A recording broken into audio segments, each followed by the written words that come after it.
I can't have that music on because we live. Oh, we live? Mm-hmm. Oh, what you getting yourself together? Make sure no boogies. My... Boogies. I ain't heard that in so long. Wait, let me put this home alarm on. I do not leave the house without Okay, my alarm. you better. Yeah, listen, you can come over if you want to, but you will be on camera. You need a wild dog in this house. That's what. Listen, listen. I've been thinking about getting a damn gun. You need to. I got one. You do? I sure do. Since when? And I took it out last night when we went to the damn when we went downtown to that peace drop.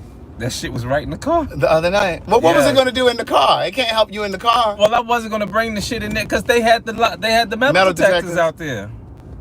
Now, what if you had gotten into some sort of a kerfuffle and you didn't have your piece? I would have had to run to the car. Girl, you'd have been running for your life. I'm gonna run to the car. Let me go ahead and put a little cream on my hands. Yes. It's getting dark all early. I know. We look all dark in here. It's gonna When is it gonna change? It was spring.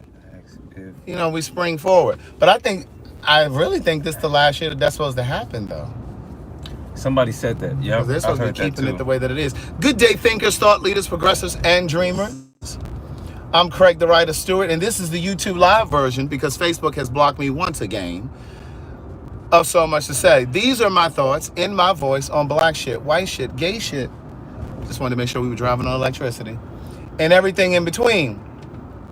It is Wednesday, which means it is Hump Day.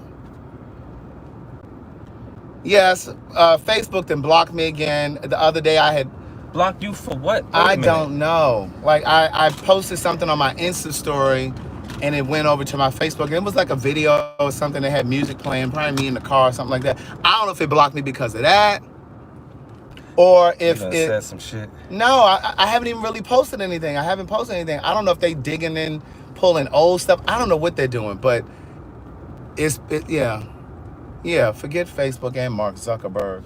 But yeah, so I don't know what's going on with that. But yeah, we're over here on YouTube. Please share this over onto the Facebook, amen? And Twitter and all of those places. This is my friend Rashard. I've known Rashard. You remember what year we met? I don't want to say you remember. That was Let me see. No, it was 90. Listen, if I have to say that it wasn't in no 90. It was too. 1990. Why you playing? It was 97. My mother died in 97, January. I did not know you then. Yes, you did. Not in 97. The end of 97. Probably 98. If not, it was 98. It was in the 90s. What do you mean no? No what? Oh, they've been pulling stuff from old stuff. That's what I think they're doing is pulling some of my old stuff. But it's just like they never tell me what they're pulling. How do they do that? You mean they going back? They go back and scrub, yeah. Oh, I know they've done that on YouTube before. It's never happened to me because I know people who have promoted like products and stuff like that they've gone back and they got scrubbed. A whole couch. What is this right here? But it wasn't 97 because I didn't graduate Hampton until 98. You graduated Hampton in 98. Okay, yeah. So and I said maybe 98, so it had to be 98 because you came right down here. So I can see a little bit. You came down here in 98, right? So I came here in 98. When did you meet Khalid? 98. I met him like the summer, like probably like July, August of 98. He was the first person that I like. When y'all showed up to that My Brother's Keeper meeting. Yeah, so I knew him in terms of the gays. He was the first gay. Was that your first time at the No, meeting? he wasn't my first gay. My first gay was this guy named Clinton. And he was the one who said to me years ago, he said, a rose can smell a rose. I said, well, how did you know I was gay? He said, because a rose can smell a rose. I don't know if that was the first meeting that I had. That make no sense. A rose can smell a rose. I was like, well, how did you know I was gay? He said, because a rose can smell a rose. Yes. Okay. And so, but I knew he was part of the community because the way he used to twist around and he used to walk with his butt stuck out and his head kind of up. But I don't know if that was the first meeting that you and I met, but you and I met at the top of 99. It was not 99. It was. Because I met Khalid first and I was writing for YEA, the theater company, Freddie Hinch's Youth Ensemble of Atlanta. Okay. And yes, please hit the like button on this video and hit subscribe to my YouTube channel, please, and thank you. We're just shy of 18,000 subscribers. Anyway, and so I met Khalid. It's a little warm in here, huh? It's okay. I met Khalid that summer, and then I met Marion. How did I meet him? I met him at Tracks when it was right there across from where the aquarium is. Yeah. And he was coming down the stairs, and I was going up the stairs, and he had on like this hat. It was like one of those Paddington Bear type hats, one of those bucket type hats. And he was like, and I said, "You wearing that hat?" And he tried to talk to me, he tried to holler at me, but once he pulled that hat back, oh my God, I knew he was a little too seasoned for me. He was looking a little aged and warped and hackneyed. And so, you know, I didn't fool with him, but we became really good friends. And he used to always say he was my mother, my gay mother, right? I never knew what any of that shit meant. And so he's like, "I am your mother." Like, he used to say that to me, like, but he was the one that used to switch up. Like, he used to act real hard when he was around guys that he liked. And then when he was around me and his friends, he was just as fishy woo-woo as they came, right? Fishy woo-woo. And where the girls at? Do y'all remember that it was a cheer called Fishy Woo Woo? Where are my DMV girls? It was one called Fishy Woo Woo. That's the DMV thing? Yes, they used to do cheers. They'd be out front. They'd be doing cheers and they'd be saying Fishy Woo Woo and stuff. Anyway, you and I met at the top of 99 because I remember needing help to move from Vinings. I was living in Vinings. Okay. I should have brought some water. My little vitamins. Look at that little dog walking over there. You want to snatch him up? Fuck no. Fuck no. Okay. You may have mentioned before, but do you still talk to the group of friends in the first book? Oh, you talking about the Headerbrinks. I only talked to a couple of them. Not all of them, no. But you and I met at the top of 99 because I was moving from that apartment in Vinings. Okay. And we were at my brother's keeper moving. I mean, hey, Lee J, caught alive. Happy New Year. We were at the top of 99. It was top of 99. Okay. I want to say it was like January. That might be true. And we were in this group. It was called My Brother's Keeper. And it was a youth support group for black gay men. Ages, what was it? 18 to 24? I think it was younger than that, wasn't it? Oh, it might have been I think 17. It might have been like... It was something like 18 to 24, something like that. Yeah. And then once you were past 24, you needed to go on over to the second Sunday meeting, which was which was with a bunch of older guys that were gay. And it was a support group. And second Sunday met the second Sunday of the month. My Brother's Keeper met what? I don't remember. I don't remember. It was during the week though, I seen. But anyway. I think so, yeah. Second Sunday, I didn't really care for Second Sunday because them older guys be in there trying to talk to us. We were all young and stuff. I'm like, we supposed to be in here listening and having conversation, and y'all trying to hook learning up. Right, y'all trying to hook up and date. Go on somewhere. But we used to talk about what it meant to be gay. We used to talk about sexuality. We used to talk about sex. We used to talk about HIV. We used to talk about coming out to your family, coming out at work. Anything, the shit that Derek J and I do now on Outspoken is what we did as a group. It was like a collective. I just thought about something that really laid the foundation for what I'm doing now. It's amazing how when you look back over your life, the things that you've done show up and how they shape things that you'll do in the future, right? Yeah. So it's just interesting now that I'm thinking about that, because I used to always go to like a different support group. They used to have one at Aid Atlanta called Deeper Love. That was like a 6-week. Was this back then? Yes. It was after that. It was after that. Okay. It was after that. Oh, man. It was called Deeper Love. And so you and I met, I'm going to come back to Deeper Love. So it was you and I met at the top of 99, and I needed help moving. And I didn't know anybody here except for the kids in the theater company that I was writing for. Mm-hmm. And none of them had cars. So I remember being at the group, and I was just like, well, I need help moving. I got to be out of my apartment at the end of the... You didn't even ask for help. You was talking in general. I was talking in general. And pardon me. You was just expressing, oh my God, I don't feel like moving, whatever like that, you know. I offered to help you move or whatever. I don't know how many of us was in there. was My probably brother's like, keeper was a small it group. was real small. Yeah, it was only like probably 5 or 6 of people or something Yeah. like that. And you were like, well, I'll help you. You volunteered. And I was Yeah. like, really? Because that's nothing that I would have ever done. Like, I don't like moving. Don't Like, move I'll help at you do a all. lot of stuff, but moving ain't one of them. I don't think you ever moved anything. That was the only Like, time. When we oh, was moved, it? when we moved from my place in Vinings down there to 26th Street Okay. in Buckhead. Oh, That wow. was the only time I've ever moved. I had a U-Haul, and it was me, you, James. Remember the guy James that I was talking to? And then Khalid. Wait, did Khalid help us? No. No, he Khalid wasn't. called. Khalid called. And you were like, oh, he's in the other car. Somebody answered my phone or something. It was like, oh, Craig's in the other. No, James called. Okay. And Khalid answered. I think Khalid did help me. And he was like, oh, Craig's in the other car. He did call. James called. James didn't help me. So anyway, you helped me move. And I ended up ordering pizza when we got to my new apartment for everybody for helping me move. And that was it. Now let me go on back to A Deeper Love. So A Deeper Love was a 6-week support group, and you could be any age in there.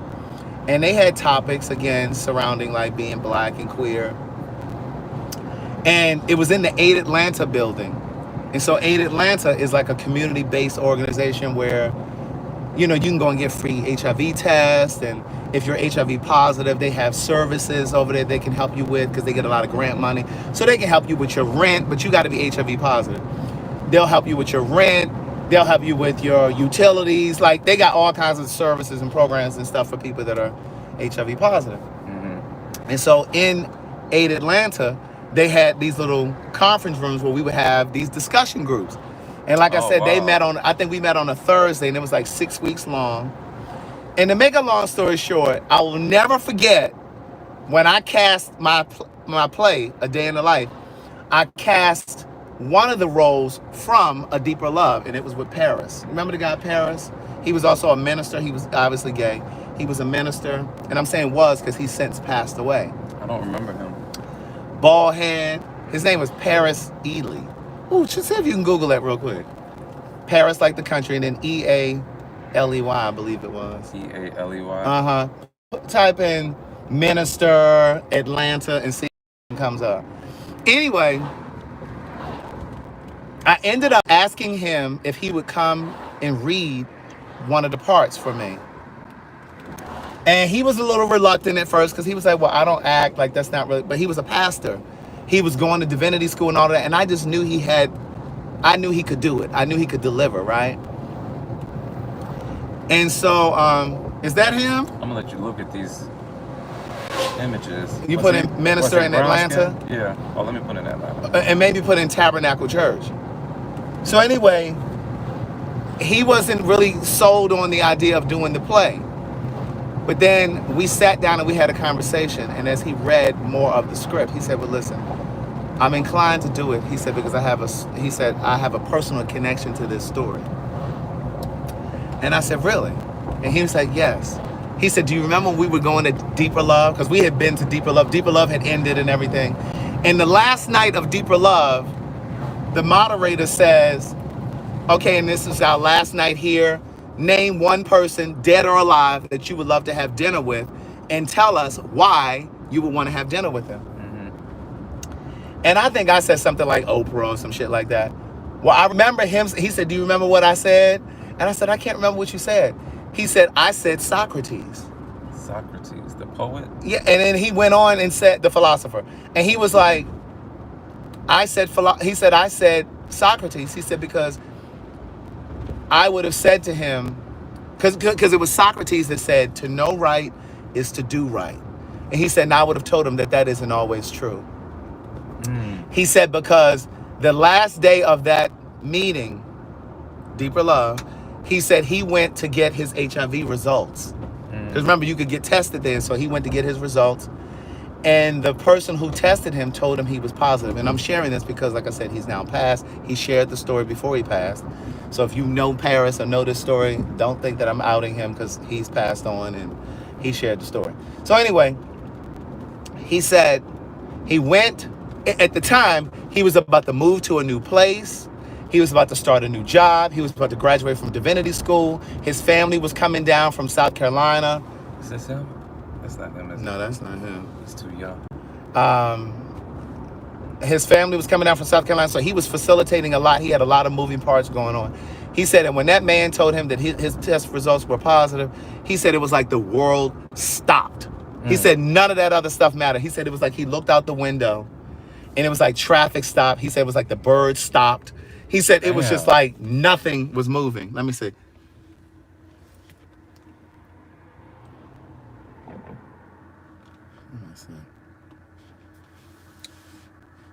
We were friends on Facebook, but you know, when people pass away, I unfriend them. I don't keep. I don't know why you do that. Because what's the point? I mean, just in case if you want to go back and I'm not gonna want to go back. Oh my goodness. There he is, bitch. There he is, right there. You don't remember him? Oh, I do remember him. Swipe and see if it's another picture of him, or is it somebody else? He was a pastor. Swipe. It's not swiping because it wasn't a swipeable. Yeah. See. I'll see, it had those little dots. But yeah, so that's him. So anyway, oh bitch, the traffic didn't pass. So anyway, he said to me, traffic stopped, everything stopped, and none of that other stuff mattered. And he said, if you remember, I said at that last meeting, so he got the results and then he came back to the discussion. And he said he would have chosen Socrates as his last dinner because it was Socrates that said to know right is to do right. And I would let him know that that isn't always true. He said, because I knew right, but I didn't do right. He said, I knew I should have been using condoms, but I chose to go against my best judgment, my better judgment. And so he agreed to do that role in my stage play because he had that experience. That was his new experience. Wow. And he passed away. When was that? I don't remember when he passed, though. He passed away some years later, but he passed away. And he got really sick, and he passed away. Thank you, one-on-one kind of guy. Yes, please hit the like button. It's only 73 likes, and we got about 300 people watching. So I appreciate that. Yes, please and thank you.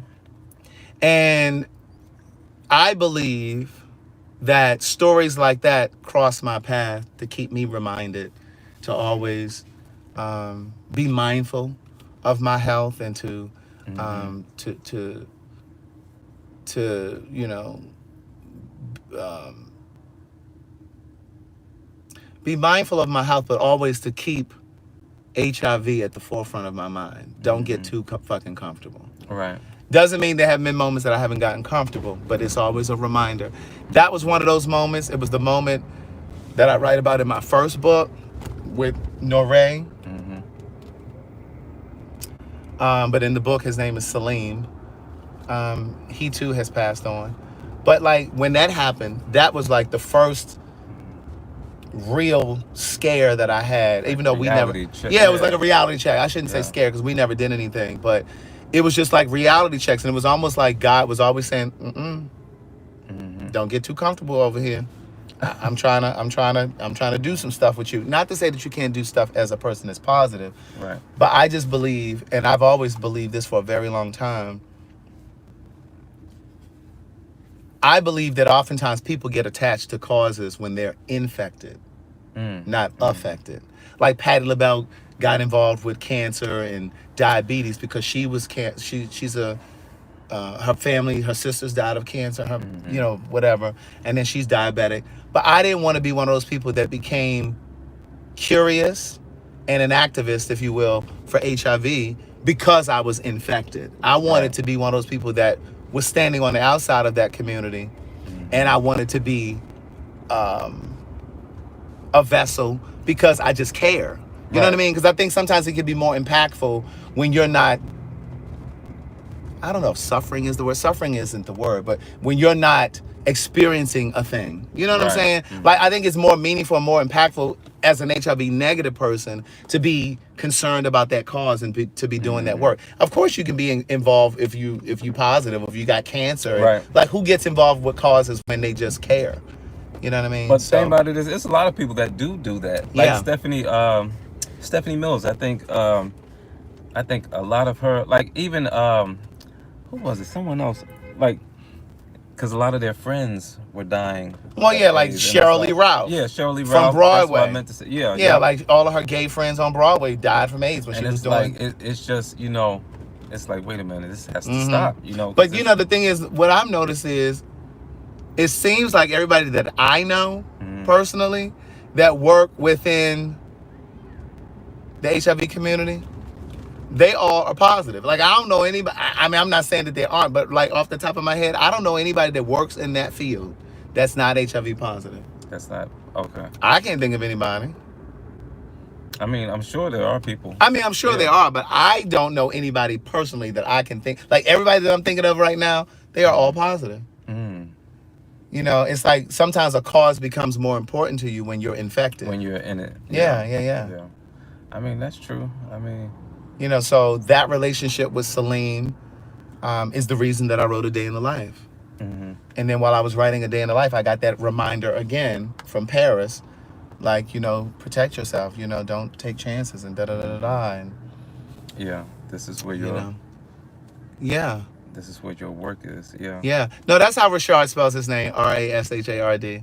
Yeah. Yeah. That's him. But yeah, so Rashard and I met at the top of 99, and we just became really good friends. And Rashard is in my first book. I ain't gonna tell you who his character is, but he is in that first book. Well, no, he's Nikwe. Yes, I agree with that, Meredith. You share better from a place of experience. His name is Nikwe in that first book.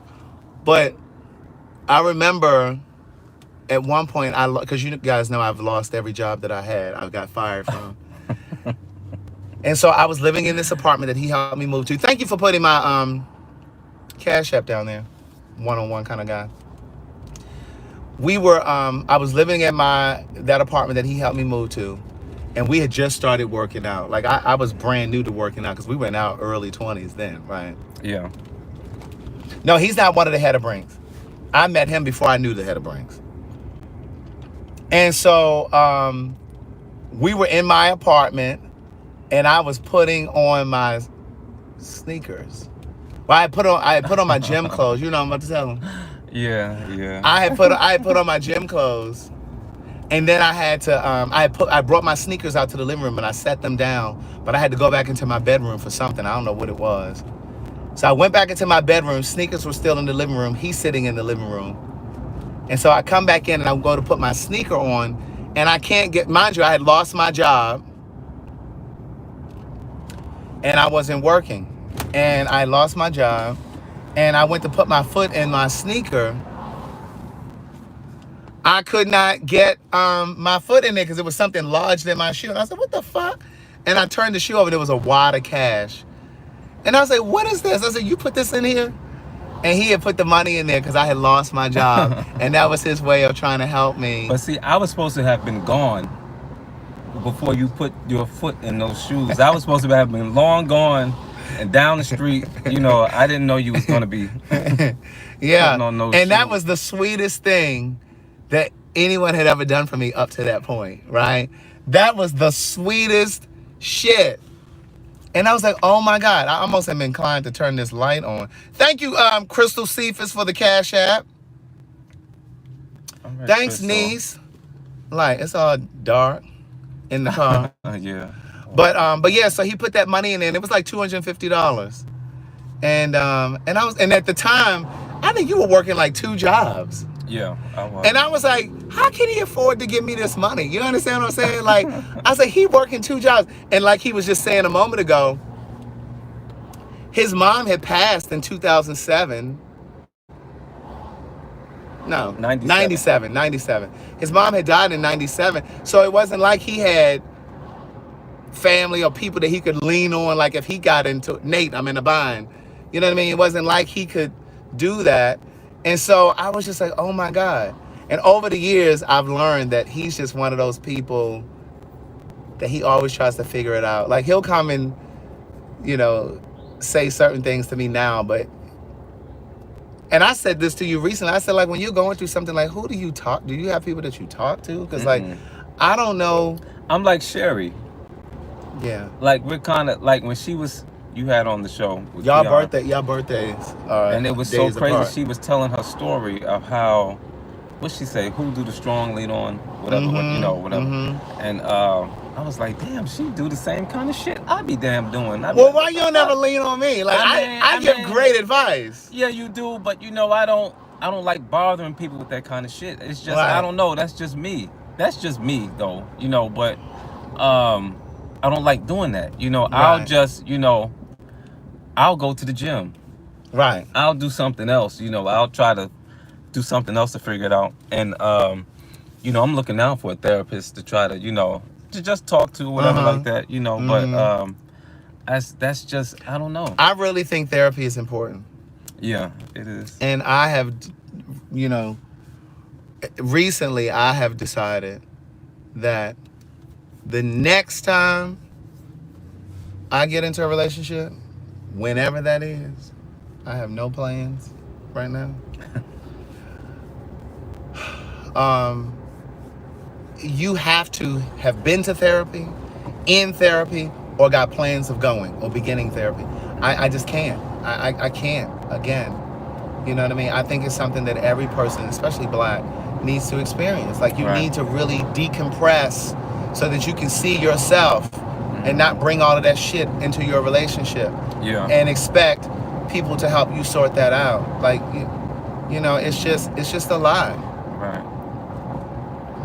It is a lie. So yeah, but like, he'll come to me like if he, But I mean, as friends, friends are your therapists too. Yeah. And so I do. You do share with others. But Right. Girl, get out of the way in this little car. She's sitting all in the way. oh man, But yeah, so he'll come like if he need a favor or something like that. But like in terms of like if he got like the world on his shoulders and he really need to talk, like he don't never call me about nothing that's going on and be like, hey, I need to talk.